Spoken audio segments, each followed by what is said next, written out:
Hey, welcome back. Quick question. When you grab a dryer sheet, what do you actually do with it? Do you just toss it in flat? Because if you do, I totally get it. That's what most people do.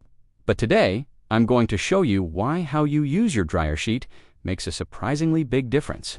We're talking crumpled versus flat, and by the end of this, you'll never toss one in the same way again. So here's what happens when you just unfold a dryer sheet and drop it in flat. The sheet sits there like a little blanket. And yeah, it does something, but it's not doing its best work. When clothes tumble on top of it, the sheet mostly stays in one spot. That means only the fabrics that actually make contact with that one flat surface get the softening and anti-static benefits. Everything else, kind of on its own. On top of that, a flat sheet can actually wrap itself around your clothes or stick to the drum wall, which means it's barely moving at all.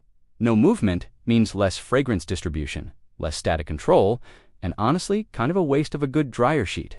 Now, here's the game changer, the crumple method. All you do is take your dryer sheet and scrunch it up into a loose ball before you toss it in. That's it. Seriously, that's the whole trick. But why does this work so much better? Because when that sheet is crumpled up, it tumbles freely with your laundry, the entire dry cycle. It bounces around, it touches more surfaces, it distributes softening agents and fragrance more evenly across every single item in that load.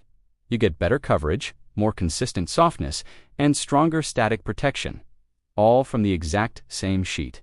Think of it like a sponge. A flat sponge only wipes what it directly touches. A crumpled one makes contact from multiple angles. Same concept.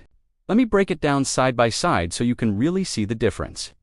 Flat sheet, limited contact, tends to stay in one area, can stick to clothes or the drum, uneven fragrance, inconsistent static control.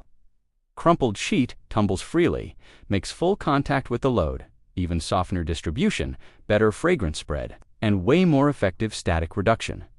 Same product, same brand, same everything except one small change in how you prep it before it goes in. Alright, and while we rehear a couple of bonus tips to get even more out of your dryer sheets. First, don't overload your dryer. If your drum is packed too tight, even a crumpled sheet can't move properly. Give your laundry room to tumble. Second, for larger loads like king-size bedding or heavy towels, use 2 sheets and crumple both. Big loads need more coverage, and 2 crumpled sheets will circulate better than 1.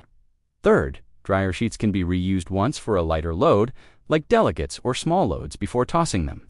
Just recrumple it and you're good to go. And that's really all there is to it.